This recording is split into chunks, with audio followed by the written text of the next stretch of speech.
to the Environmental Leadership Chronicles, a podcast brought to you by the California Association of Environmental Professionals.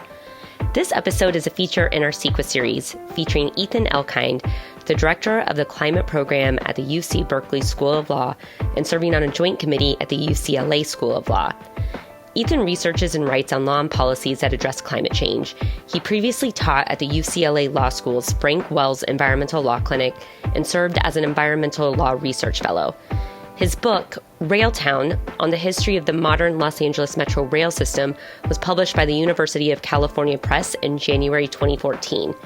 He is co-host of the weekly call-in radio show, State of the Bay, on the San Francisco NPR affiliate, KALW 91.7 FM, airing on Monday nights at 6 p.m., and a frequent guest host on KALW's Your Call morning call-in show.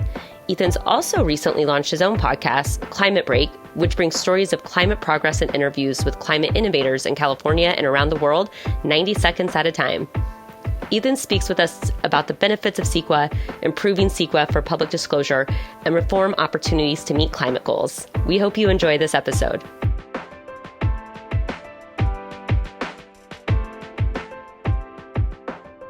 Hi, I'm Jessa.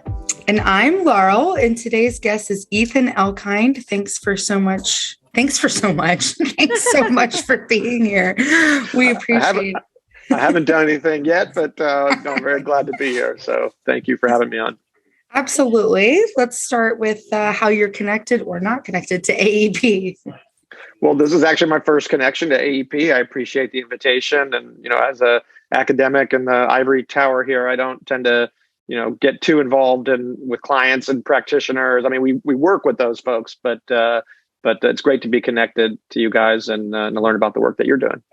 Yes, we welcome as many professionals that would like to join the AEP community who are interested in it. We were referred to us by Marie Campbell, who is on a state board of directors for AEP. She owns Savos Environmental out of Pasadena.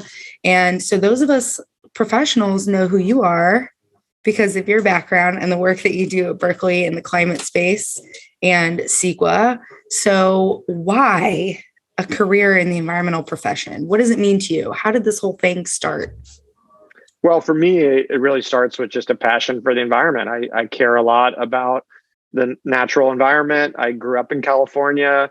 And I think, even for people who haven't grown up here, if you live in a place like California, you come here because of the climate. I mean, that's one of the big factors, and even if you're not here directly because of, the natural beauty and the climate here in the state, chances are your employer located here. I mean, there's a reason why 1 out of 10 Americans lives in California. It's a beautiful place. And so for me growing up here, I spent summers in the Sierra Nevadas, enjoying the hills around the Bay Area, the coast.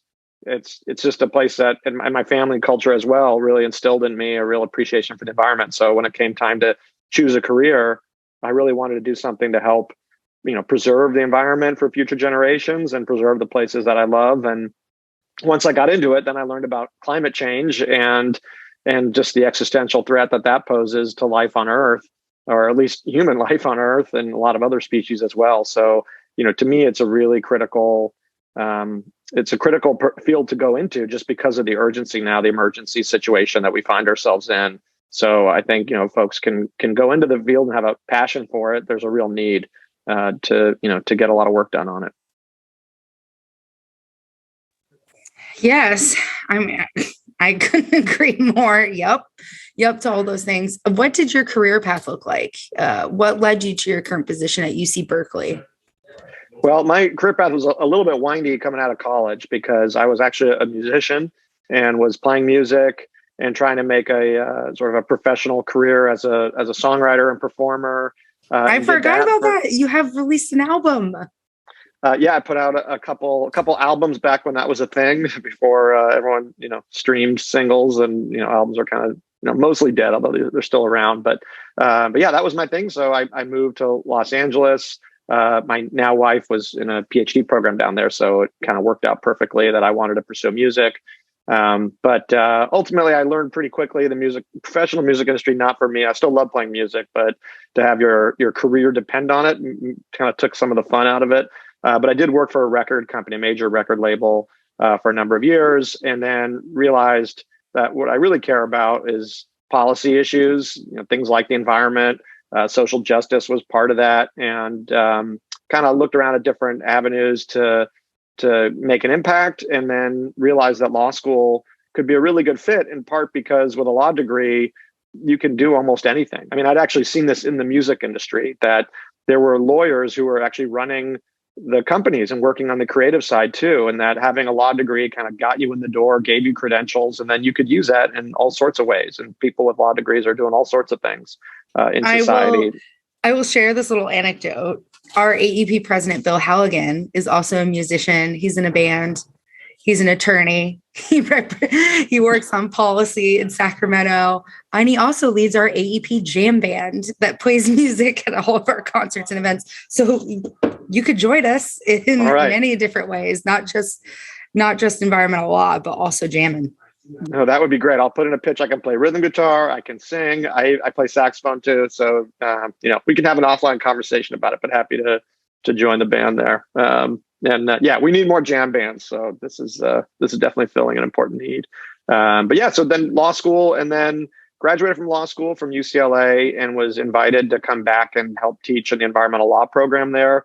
And then an opportunity opened up at UC Berkeley for me to come here and continue working with UCLA on a joint climate focused research program. And then that's just kind of one thing led to another. And here I am, 14 years later, and directing our climate program at Berkeley Law's Center for Law, Energy, and the Environment. So it's been a kind of a non-traditional career path. One other thing I'll mention too is that coming out of law school, I also started a nonprofit with a former professor of mine, focused on setting up a mediation service for tribal communities in the American Southwest, and specifically at the Hopi tribe. So I was working on that part-time, as well as working for the Environmental Law Clinic at UCLA. So I'm still engaged with that nonprofit. It's called the Naquatsvewat Institute.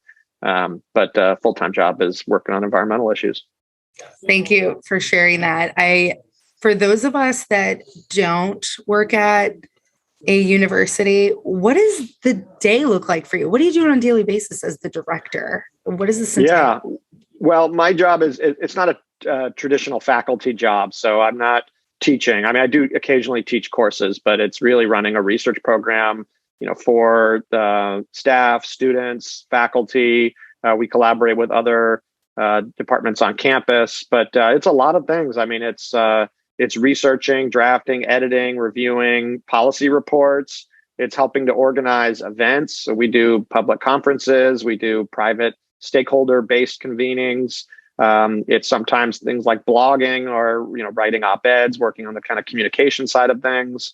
Some media outreach. Media asks us for quotes on different topics, and it's also just checking the news and trying to stay current on what's happening out there. And then, of course, there's always administrative aspects to any job, or at least there is to my job. And so, reviewing budgets and submitting grant proposals and talking to different funders and state agency folks. And so it's a lot of things. But the meat of what we do is our policy reports, law and policy reports, and events. So that's most of what my job is focused on.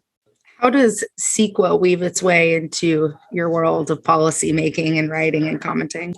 Well, CEQA, touches on almost everything we do. I mean, we cover land use, particularly housing and housing near transit. We cover transportation infrastructure, rail, bike lanes, high-speed rail. We cover renewable energy deployment, energy storage deployment, how we can decarbonize our electricity system. So, I mean, CEQA affects all of those things. We do a lot on electric vehicles as well. And even that, is part of CEQA when you're looking at, things like air quality, greenhouse gas impacts, a little less so when it comes to citing, say, like electric vehicle charging stations. But basically, I mean, if you're working in California and you're trying to get something done, even on the environment, CEQA is going to be a big factor there. And then we've covered some other issues as well, like wildfires, wildfire resilience, and also, well, that's probably the big one where I think CEQA comes into play, but also things like how we phase out our fossil fuel infrastructure and like oil and gas production in the state. And CEQA, potentially can play a very big role in helping to phase out at least some of the dirtiest wells in the state. So Yeah. Mhm. So, and we've also just looked directly at CEQA itself. We put out policy reports on how can we streamline CEQA for the things that are environmentally good that we want to see more of, and how can we make CEQA more stringent for those things that are really damaging to the environment, specifically the climate. So, Yeah, big part of what we do. Before I get into the CEQA questions, wanted to make a comment that AEP holds an all-day institute every year, and all those topics that you touched on have been like a topic at our institute. I think a few years ago was housing, and we had wildfire. Of course, we do transportation, BMT, LOS, and then wildfire. Did I already mention wildfire? Anyway, we do all those topics, right? Well, next year is going to be housing again. We're circling back because a few years ago, we did a report on what is the state of housing in California. And that report that came out of the Institute has been used a lot in policymaking. And now we're going to revisit and go, how can I practically use the CEQA streamlining tools that exist, the tiering, the exemptions, the infill, like all the things, how can I use those? Because what we've noticed is that public agencies are very reluctant to use the streamlining tools available for housing, and we need to be doing that. So hopefully you can get engaged in that conversation, being an expert in that realm. But when it comes to CEQA, we've been having a lot of conversations with folks about what they like about it, what's working, and then what's not. What kind of CEQA reform do you want to see as somebody who comments on it? Yeah. Well, CEQA at its heart, it makes a whole lot of sense. And I think it's ultimately a good government kind of a statute. And then, of course, all the regulations and case law that go with it, which is just that when government officials are going to make decisions, they should have some information in advance about what the impacts are going to be. And they should inform the public about what those impacts are and allow the public to have a voice. And then they should mitigate those impacts when they're significant. I mean, if we're talking to CEQA practitioners, everything I said is kind of, probably something that's etched into, people's brains, and people probably have tattoos with the CEQA codes and all those sorts of things. So I know I'm speaking to the right audience here with all this stuff, but the basic idea is very sound. And I would love it if we applied that principle to, almost all government decisions. The problem that I see with CEQA is that it's essentially just completely burdensome now to not just project developers, and become a way to not just delay and improve a project, but actually kill projects, which was not the intent of CEQA. And then for the public, it's overly burdensome. I mean, at this point, it's a technocratic exercise, and the original goal of informing the public is lost when you click on a web page with the CEQA documents and it's multiple huge PDFs, totaling hundreds of pages. That's not useful to the public. That is just an exercise in just verbiage that are often copy and pasted in. And then if there's any hole in what the CEQA documentation has, it's easy for any lawyer to come along and challenge it and hold things up.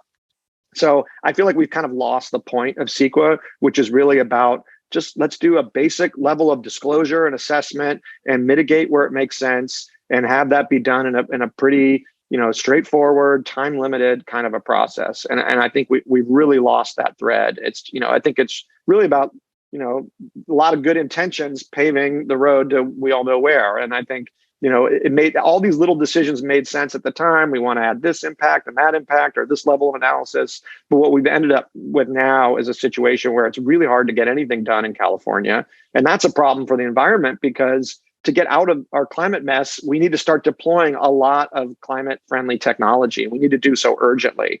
And CEQA is not really designed anymore to allow that to happen. And then on top of that, like I say, this is a process that's not useful to the public and is often abused by special interests. So I am sympathetic to a lot of the industry claims around CEQA, although not all of them. And I do think ultimately I wouldn't want to see CEQA thrown out. I would just want to see it really return to the original purpose and intent and usefulness of it.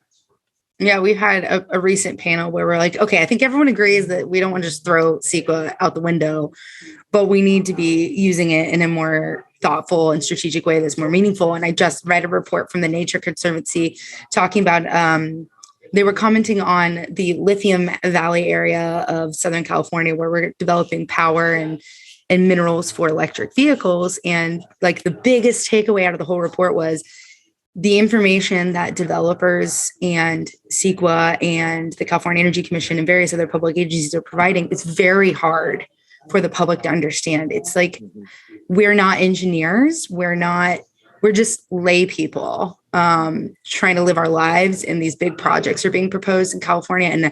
And I'm so thankful I have this opportunity to comment. However, I don't even know how to comment because I don't understand what's going on. And to that end, then there's this very sophisticated group of people, strategery, as we like to say in my family, that do everything strategically. And those were kind of my professional thoughts and feelings about the UC Berkeley case recently about the long range development plan and student housing and kind of classifying students as pollution. What are your professional thoughts and opinions about that case and what came out of it and how it relates to CEQA? Yeah, I mean, the case was definitely a real black eye for those who, fundamentally agree with the purpose of CEQA. I think the plaintiffs in that case overstepped. And I think the remedy that the court imposed to freeze enrollment was really unnecessary. So, I didn't follow the details of the case all that closely. There may have been missteps by the university. There may have been good grounds for improving the environmental documentation.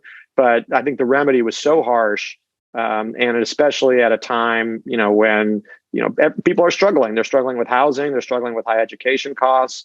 It was a pretty tone deaf outcome for that decision. I'm not surprised you saw the legislature step in right away. It was overwhelming bipartisan majorities to undo that decision. So at any level, it was unfortunate, and I think a huge overreach by CEQA plaintiffs in this case.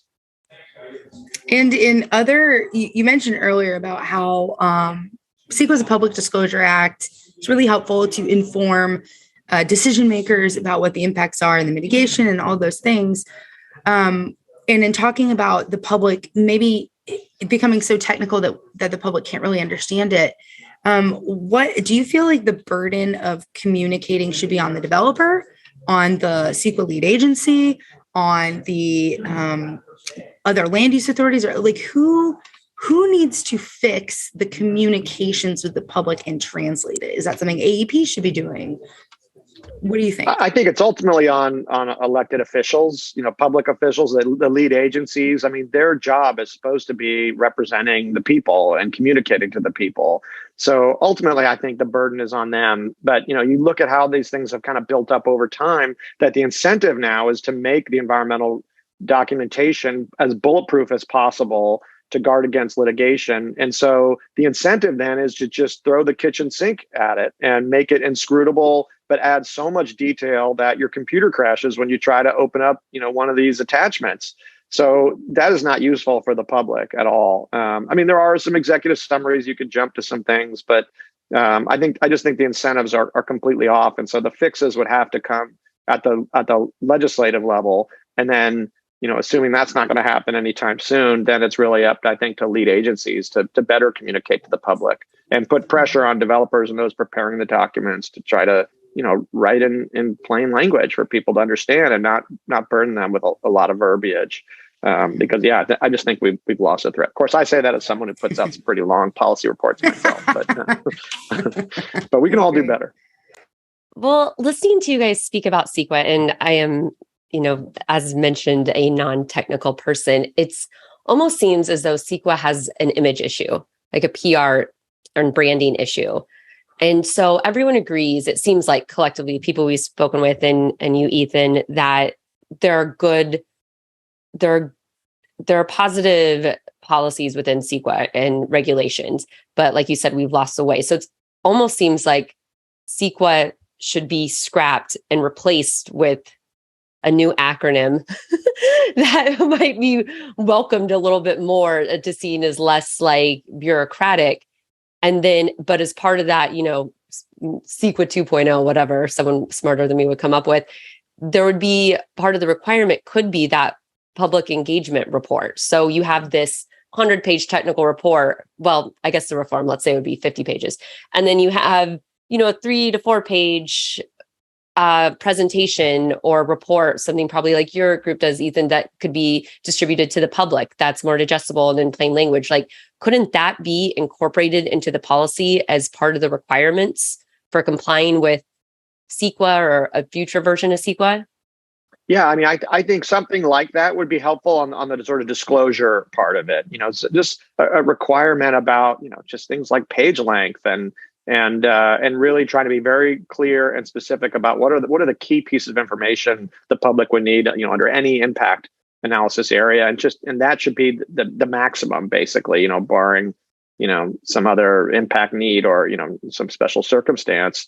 But there is the other piece of it is the mitigation side. I mean, that's really where CEQA has its power, because CEQA does require mitigation if it's feasible. And so that part also needs to be really clear to the public, what the range of mitigation options are, and getting public input on that is really important too. So there's a disclosure part, there's a mitigation part, and then there's just a basic sort of public involvement part, where the public can play a role in strengthening the mitigation measures. It's not the idea is not that the public agency and the developer has got all the answers and understands all the impact. That's why you do want to engage the community, but you don't want to essentially hand them a loaded weapon to kill the project if they hire the right attorney, or if they have the resources to do so. And that's where we've kind of gotten off track.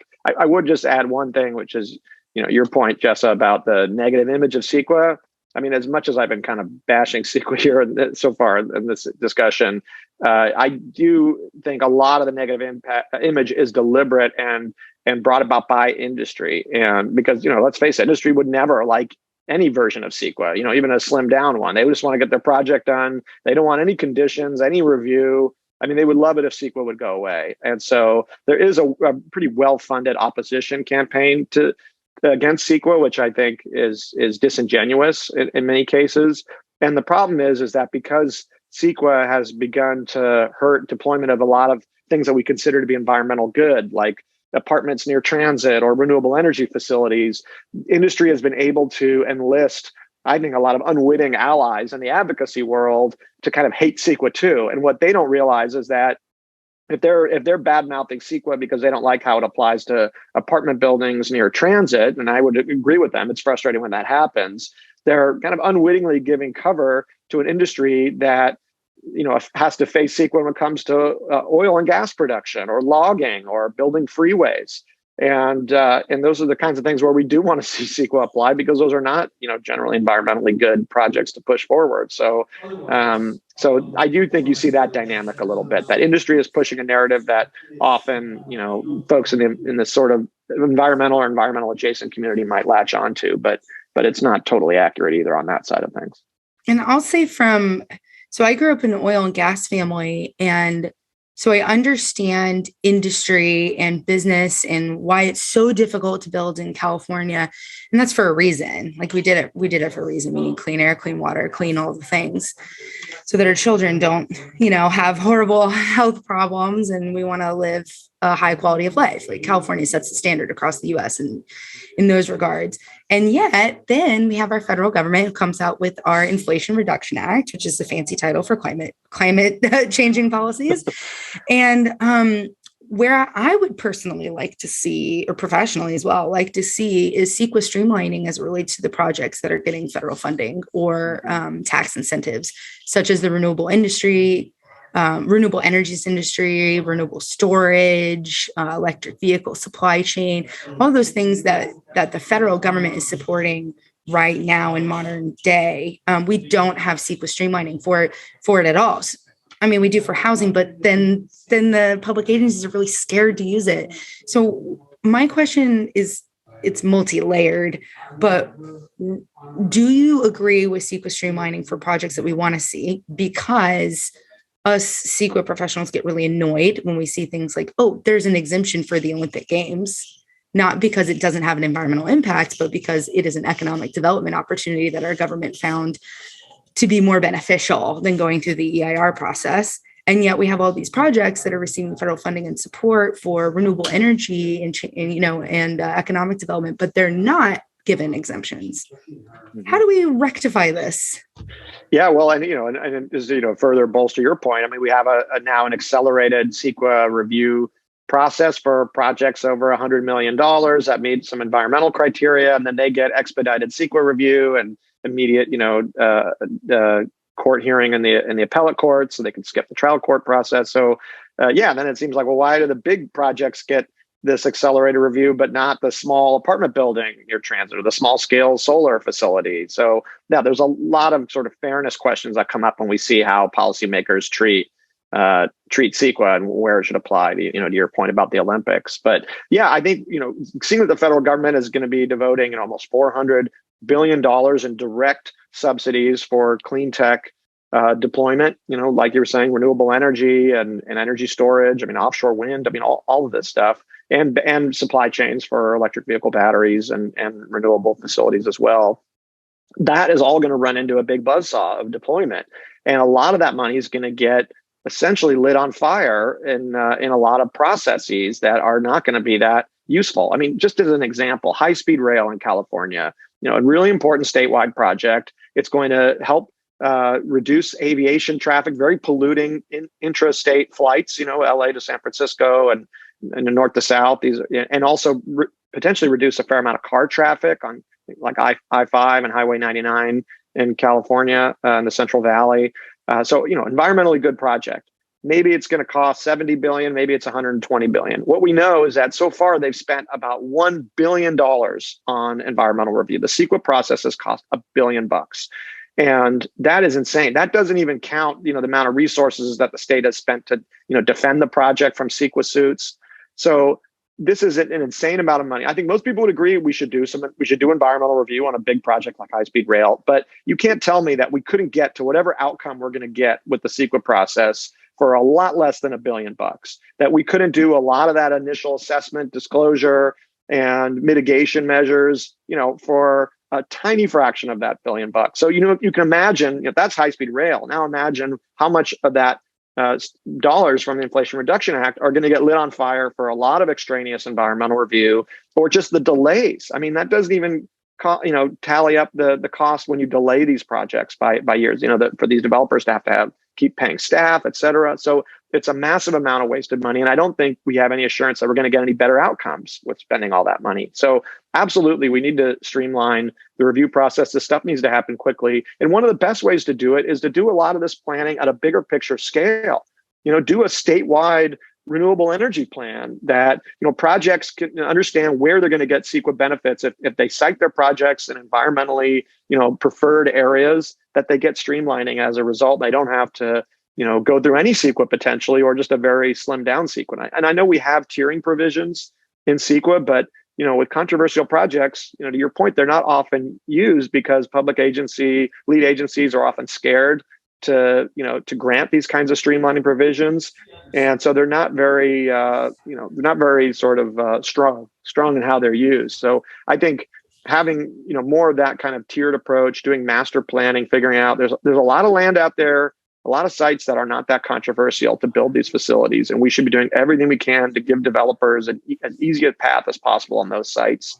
And then, for the more controversial areas, a developer wants to make more money and face, more community opposition as a result, like that's their choice. But we should, at least from a public sector perspective, be providing as many streamlined sites as possible for all of these types of facilities to get deployed as quickly as possible.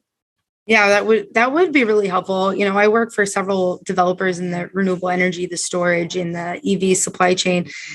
And the way that it works is developers look for the market. Where is the energy market needing my particular product? And who are the willing buyers? Why are they willing to buy? And do I have an interconnect?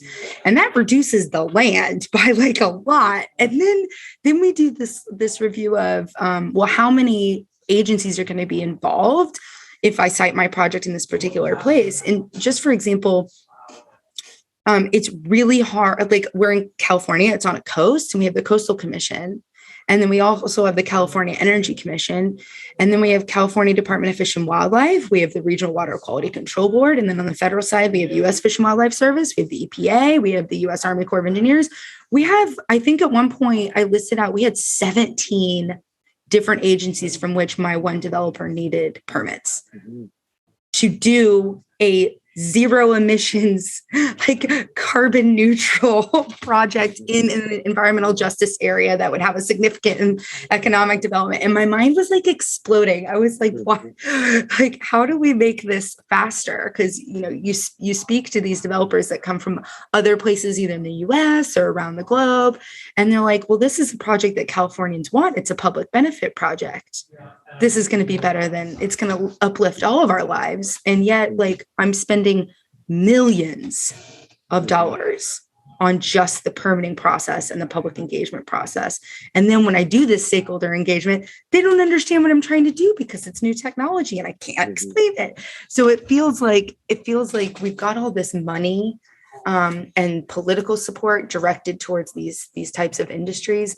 But our environmental review sector and our permitting sector is just a choke. Mm-hmm. Yeah, and actually, you know, you bring up an important point, which is that, you know, this isn't actually all about CEQA or, you know, the federal equivalent of NEPA. Even if you got rid of CEQA, you know, you're still going to have all those agencies. You're still going to have all those permits. And I don't mean to discount the impact that CEQA has, but and then even, you know, and then you still have those agencies. But to your point with renewable energy, they're economic factors. So we don't have enough available transmission capacity. And a lot of the siting decisions are driven by proximity to available transmission, you know, the other factors that you described, Laurel. So, you know, CEQA is not the only barrier here, and getting rid of it is not going to magically mean a ton of, you know, infill friendly housing appears and a ton of renewable energy development appears, but it is something that we should tackle. But, you know, when it comes to all those different permitting agencies, you know, one option is to have a master permitting process, which happens in some contexts, and often there needs to be a state-federal MOU to make that happen. The legislature could step in and like they did recently with renewable energy, and basically say the state is going to be the lead permitting agency, no longer the local government for certain renewable energy facilities. Maybe we need to do something like that on housing. You know, we've seen local governments right and left just thwarting new housing development in their communities. And maybe we need the state now to step in and say, you know, at some point, this is an issue of statewide concern, statewide livability. We're going to be the ones to permit these projects, no longer at this hyper local level where all the neighbors have an incentive to shoot down anything in their neighborhood. So we definitely need to tackle the permitting process as a whole, not just as it relates to CEQA. And then on things like energy, you know, transmission lines get held up by exactly the same thing too. So we can't build transmission in less than a decade in California because we've got all these agencies that have to tick the boxes and environmental review and so forth. So we've kind of tied ourselves into knots at exactly the time where we need to be deploying as much of this infrastructure as possible if we have any hope of reducing our carbon footprint to what the scientists tell us are manageable, sustainable levels for the planet. Well, listening to you guys talk about the processes and all the different permitting agencies and CEQA, of course, you know, specific to California, and California is, you know, very progressive, if not the most progressive state, I think, as far as climate goes. And there's some very ambitious and aggressive goals. And so there's just this conflicting force of follow these very regulated, cumbersome, expensive $1 billion for high-speed rail is mind-blowing for the environmental review. That is mind-blowing. But at the same time, do all this, but we got to meet these goals in, you know, 5 to 10 years, 2030. It's like, well, like, it's almost like the net, like, impact of the project should be taken into consideration for the environmental review process. Like, it should shave off like some requirements or years, or I don't know enough about the technical aspect, but it seems that if you're able to communicate that value add, it's like, listen, we can get this high speed railed, reduce X amount of cars, reduce, you know, X, like, you know, CO2 carbon, like whatever pounds emitted. I think that's a technical term, right? I picked that up somewhere. And so, but, you know, be able to communicate that and like have some, like, if it's over this certain value, that there's some board or, you know, some over regular or some body that you're saying this like master, like permitting plan to streamline this, because we're never going to get anywhere. And we're just, like you said, we're just caught up in legal review and environmental review. And it sounds very defeating listening to you guys talk about this. Well, you know, it is. I don't mean to gloss over how much progress has been made recently on reforming all this stuff. I mean, reforming the permitting, reforming the environmental review process. So, for example, just on the housing side where we do a lot of work, you know, it isn't just about environmental review. It's also about the zoning what the zoning would allow. Does it allow apartments near transit? Most, local governments don't allow that in many cases, especially, well-heeled, well-resourced local governments. They keep their zoning all single family, but that has been changed recently by the legislature. So we've tackled that part of the process. On CEQA, we've actually done, Jess, a fair amount of what you're describing. I mentioned that accelerated review process for certain projects over $100 million. For them to qualify for that, they have to meet a number of environmental benchmarks. They have to be net zero greenhouse gas. They have to, meet certain criteria in terms of not generating a lot of extra traffic. And on the transportation impacts piece, we've done a lot of work on SB 743, which passed in 2013 and really dramatically changed the transportation impacts analysis. Now, if you're in an area that's a low vehicle miles traveled area, so an area usually in this kind of city centers, you get essentially a free pass on transportation under CEQA. And now outlying sprawl projects that are dumping a huge amount of car traffic onto the region's roads and highways, they now have to mitigate and reduce overall driving miles. So, to your point, that's an environmental benchmark that if projects meet it, they do get CEQA benefits now. And then also on the housing side, we've got ministerial approval processes required under the law. If you have, a housing project in an area that's behind on building affordable housing and you've got a certain component of affordable housing, you get an over-the-counter permit that the locals can't trigger CEQA because there's no longer any discretion.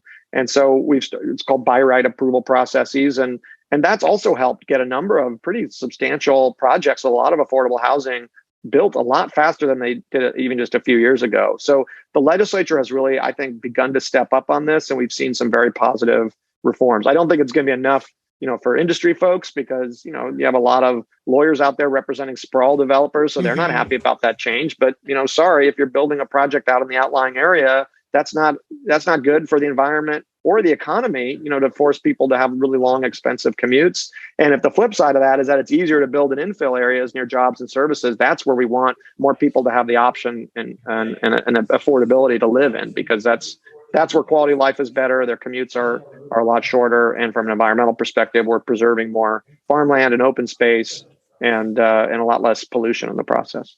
And see how complicated, see how much you had to explain and how much terminology you use that is industry specific and very professional that an average layperson is just not going to comprehend. And that's these conversations are at such a higher level. You need multiple degrees to even keep up or understand. I said how we tied ourselves into knots. Yeah. And, the problem is that, the only way to untie the knot is to understand the knot in the first place. So in a way, we're kind of stuck needing a bunch of nerds to figure out how to unwind this and do it, hopefully responsibly and successfully, because, you don't want people just coming in there with a sledgehammer necessarily, because, you can sometimes get a lot of unintended consequences in that process. Oh, for sure. I mean, if things are entangled to that level and it's all interconnected, then you pull one thing and everything else unravels. And then how do you explain that? Yep. So it's very complicated and controversial. And I think I'm posturing that is why the youth of America is super interested in environmental justice, because they're experiencing it, they feel it, they're witnessing how the environmental quality is affecting them and how land use and siting of these particular projects is affecting them. And that is their introduction into the environmental profession. And CEQA isn't necessarily through public disclosure of discretionary actions in the court of law. All that language is not that inspiring. But what can be very inspiring is you have a say in what gets built where, and how that affects your future and systemic issues that can be changed. Does the climate group at Berkeley, your office, how are they looking at environmental justice? Is that something that you guys are looking at from a climate perspective and commenting on and writing policy papers on? Yeah, equity is something that we really weave throughout all of our work. And we could certainly do a better job at it. So I don't want to make it sound like we're the equity experts. But first of all, it's an imperative for multiple reasons. If you want to get policy done well, you have to have an equity component, because if you have a policy that is going to have inequitable outcomes and impacts, that doesn't have buy-in from all parts of California, it's not going to be a successful policy in the long run. And certainly not from a moral perspective, but not even necessarily from a practical perspective of trying to achieve what you want to achieve. So it's really important that we include those voices. So we try to include those voices. And when we have, stakeholder input, equity is a big part of that. I mean, this SB 743 work that I just talked about, in terms of transportation impacts, that's something where we have to take equity into consideration, because if we're going to require mitigation of big sprawl projects and they're going to fund ways to reduce driving, we don't want just the wealthy communities to benefit from those investments. We want lower income communities to get improved bus service and bike lanes and maybe even direct investment and affordable housing near transit as ways of reducing overall driving. So equity is definitely a big part of it. And like I say, from a perspective of how we do this successfully, you really need to democratize our climate policy approach. It can't be just subsidies for wealthy people to get solar panels and electric vehicles and home batteries. I mean, those are all important things to get, but where our public dollars should go is not necessarily for those residents that can afford that stuff on their own. It needs to go to lower income communities so that they have a stake in the climate fight, and that also that they see the benefits. Because if you do drive an electric vehicle, if you do have rooftop solar and a home battery, you're going to save a bunch of money. You're going to have a better quality of life. You're going to have obviously reduced fueling costs from electricity instead of driving on gasoline. You're going to have a lot less maintenance. If you can afford an apartment near transit, maybe you don't have to buy a car at all. You can just, ride a bike or take transit to get to your job or where you need to go. And think how much money you'd save if you didn't have to own, that second car, for example, or any car at all. So, we want to make sure the benefits are there for everyone to feel like they have a stake, and for everyone to get the benefits, in particular those people who really need the help right now. Because, right now, California is an incredibly unequal society. We have incredible income inequality. People are really struggling. They're paying a massive percentage of their incomes for housing and transportation, and it's not sustainable. We've seen an absolute hemorrhaging of middle class, working class out of the state. And this becomes a recipe for, essentially like a third world country where you have a tiny bit of people at the top who are living very well and a massive underclass, jammed in really substandard living conditions, RVs, homeless encampments, serving the wealthy class. And that's not the kind of California that I grew up in. And I don't think it's a California that anyone wants to live in. So we need to really take some drastic steps here. Thank you. What's your vision for California? If we're a well-oiled machine up to your standards, what does it look like? Well, it's housing. Ultimately, to me, this all boils down to housing. That is the number one stressor for pretty much everyone in the state, every business in the state, how they pay their employees. I mean, think how much they have to pay their employees just to afford a basic place to live. My wife teaches at San Francisco State University. They can't hire faculty from out of state. Their faculty can't afford to move here on those salaries. So they can't fill open positions. A huge percentage of the students are either homeless or housing insecure. And so to me, this all boils down to housing. And the crazy thing is that this is completely free to fix. This doesn't cost any money. I mean, it does if we want to subsidize affordable housing, and we need subsidized affordable housing, but most low-income people live in market rate housing. We could be essentially flooding the market with housing that developers would have an economic incentive to provide in infill areas if we allowed apartments to be built in our major economic centers.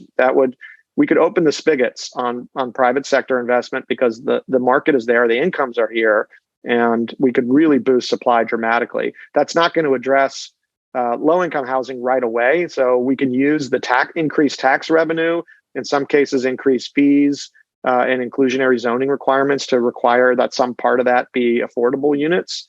And then, like I say, with increased tax revenue, we could dedicate that to subsidizing affordable units. And then in the long run, those apartment buildings, they do filter down and become housing that's accessible and affordable to people of all income ranges. Because we know that that's the case. Because like I say, most low-income people in California do live in market rate housing now. So that's the vision for California. Ultimately, build as much as we can near our existing transit infrastructures and in our existing urbanized areas, and do that as quickly as we can. And then that preserves a lot of our open space, that bolsters our transit networks, and allows people to live here without, really just killing themselves to try to afford it.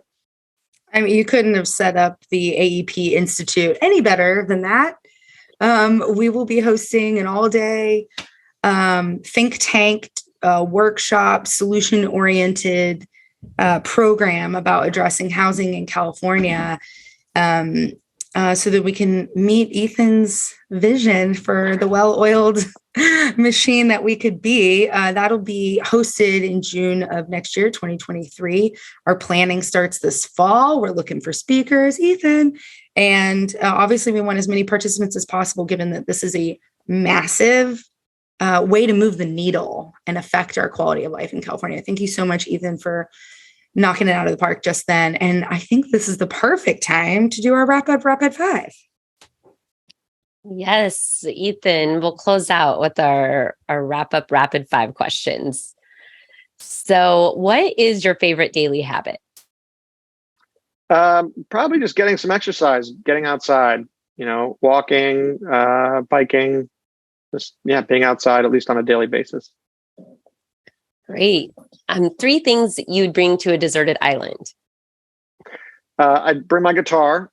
I'd like to bring a good book, preferably a big book, depending how long I'm planning to stay on this deserted island. I was going to say, even is it your own book? You've released a book. Is it your own? I do have a book. Yeah, I do have a book on the history of LA's rail system. It took me 10 years to finish that up, so I don't think I need to read that anymore. I'm happy to read someone else's book. And then if I can, I'd like to bring my wife, so I have someone to hang out with. So I don't know if that counts, but we'll allow it. Okay, all right. And my kids too. I don't want to throw my kids under the bus there. Okay. Ethan, sorry, Jessa. We've had many guests who have decided not to bring their children and choose their spouse. So they're like, we've already raised the kids. They're on their own.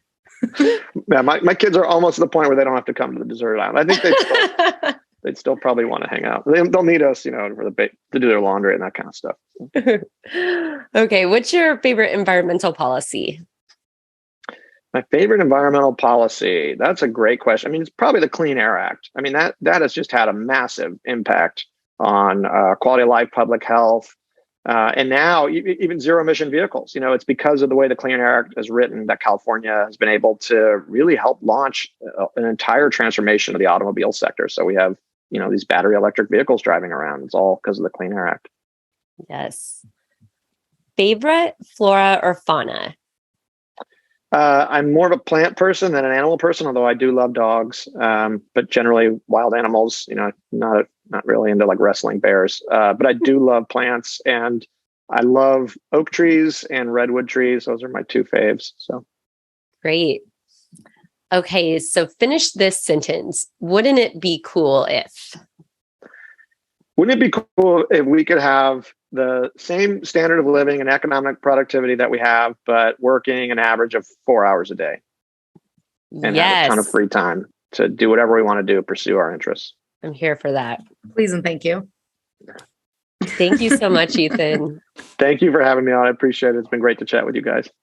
Yeah, we hope to see you again soon, hopefully at the AEP Institute, if not in another realm. And also want to share that you are a podcast host. You got radio shows.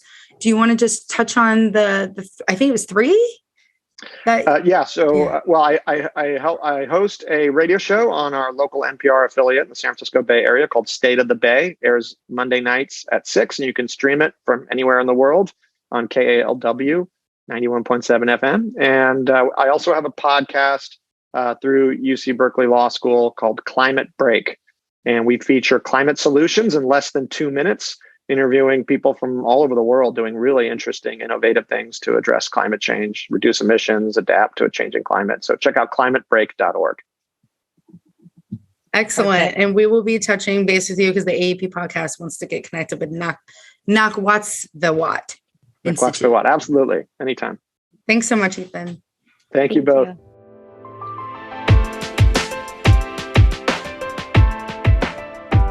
Thanks for listening. If you enjoyed this episode, please subscribe to be updated when new episodes are released, and leave us a review to let us know what you think.